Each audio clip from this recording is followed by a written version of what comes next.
Hi, I'm Cathy Kelley for AfterBuzz TV, and we are joined by Tom Riley, who is the star of DaVinci's Demons. He is Leonardo da Vinci himself. So going into season 2, season 1 already established, I know a lot of people who are planning to binge watch season 1 because they haven't watched it yet. So just very briefly describe your part in the show. Describe my part in season 1 or season 2?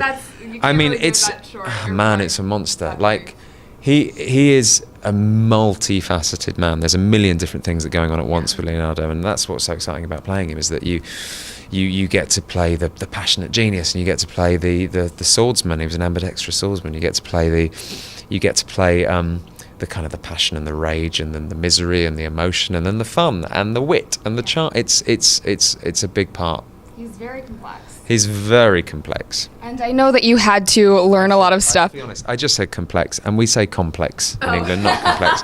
So I feel bad about that. Can you do an American accent? Not now. Putting you on the spot? Yeah, not going to happen. Okay. So you did have to learn a lot of stuff for this role, from training yourself to be ambidextrous to just studying up on Leonardo da Vinci. So how much work or research did you put into it, do you think? Oh man, before the first season I did loads. Like I went to exhibitions that were on in London of his anatomy work, where he used to, he dug up corpses and he cut them in half and filled them with wax so he could work out how they worked and draw the insides. So I did all that. I read books about him, went to read his notebooks, his own journals, all that stuff. And then you kind of get to the set, and because it's David Goya's world and it's a crazy fantastical world, you sort of throw it away and hope that foundation for his personality is there, you know. So there is a huge chunk of time that no one knows what happened in Da Vinci's life. So was that a challenge for you, or kind of a blessing in disguise, because you got to create a lot of, what you thought it might have been? Yeah, well, this season particularly, 27 to 32, he vanished and no one knows where he went, and there's nothing recorded to say where he went. So David thought, why didn't he what if he went to the New World? What if he went to Peru? So that did free us up a bit, because there's nothing to it's very unlikely, but there's nothing to disprove it, and certainly there's no way of saying what he would have done had he been there. So yeah, we kind of go wild with that. And I've heard that David writes or has this story lined out in advance. Season 2, he knew, going into season 1 what was going to happen. Does he give you any tidbits or ideas of what was going to come? Yeah, I knew. When at the end of episode 2 of season 1, you see a map on the wall of South America. And Leonardo says at the end, you know what, I don't know what that is, but we'll just have to discover it. And I remember reading a blog or something online at the time where someone said, hey, I'd watch a show where Leonardo goes to South America, but that's not going to happen. And I remember thinking, yeah, it is. Because David had said, if we do season 2, that's the plan. Yeah. So he does kind of mete out a little bit of ideas. He gives you very broad strokes, so you know what to withhold and what to give out, and but not too much. But I think he knows 15 seasons worth of story. He wasn't going to give that away, but it kind of seemed like he did. So do you often read fan blogs or feedback on your show online? I don't, but I have friends who forward me them, going, someone has said the meanest thing about you, look, that kind of stuff. Really nice stuff. And my mum's a big fan of telling me what stuff says. So I try and avoid it, but somehow it always finds its way through my eyes and into my brain and then into my soul. That's so sad.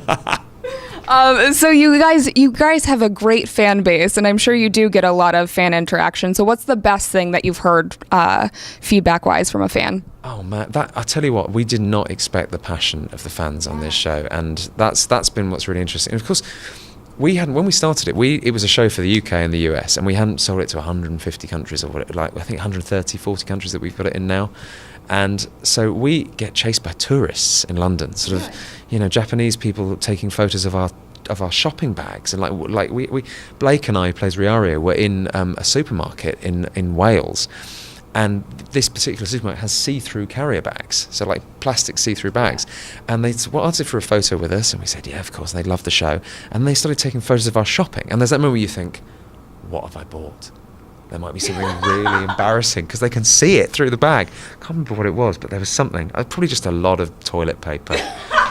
Just too much toilet. Why do you need that much toilet paper? Too much for one man. But generally people just go crazy.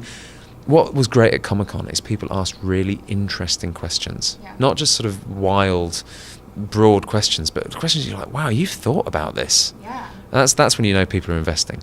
They're such big fans of the show that they have these things that sometimes you might have not even thought of. Yeah, all the time, and that's it's kind of great. And it's funny, you don't want to take on board too much of what fans say, and then say, well, because actually invariably they don't want what they think they want, and I as a fan don't necessarily want what I think I want. I like to be surprised, so you kind of take it in bits, and and take on as much as you can respectfully without being too self-indulgent with it.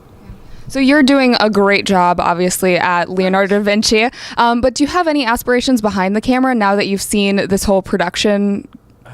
Yeah. Really? Yeah, I love that side of things. I love being in the writer's room and the edit, and there are so many. It's crazy that anything ever works out good, really, because there is from the idea to the screen, like so many things can go wrong, so many things can slip, so many chances for human error or mistakes. So I kind of like being. I would love the chance to shepherd it a bit more and just sort of say, how about this, and just have a bit more control. But really, no one has any control in Hollywood over anything. There's always someone who tells you what to do. Controlled chaos, Yeah, kind of. it is, exactly. So moving into this season, what was your favorite thing to film? Do you have a favorite memory from set this season? Yeah. There's so many spoilers. We're giving loads of spoilers.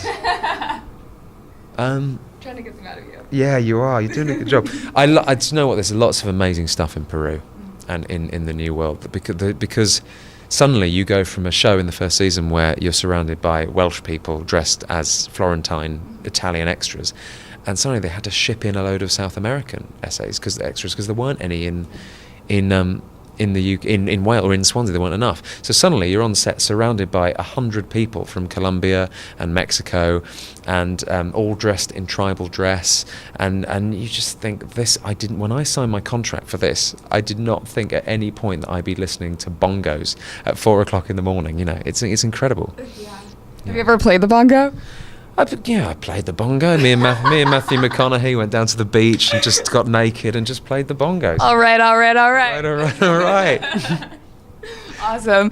So what are you also most excited for fans to see this season? Without giving too much away. I think the best thing about this season is that we throw characters together from the first season who you might have loved in different ways, and we just put them in weird configurations that you wouldn't have necessarily seen. Suddenly you see all the characters thrown out of their comfort zones and having to reevaluate who they are and how they approach the world and how they approach each other. I think that makes it's cool. There's some cool interactions. Thank you so much for talking to us. And if you guys at home are watching this interview, then please watch the other interviews that we did today for DaVinci's Demons. And thanks for watching. I'm going to go play the bongos with you.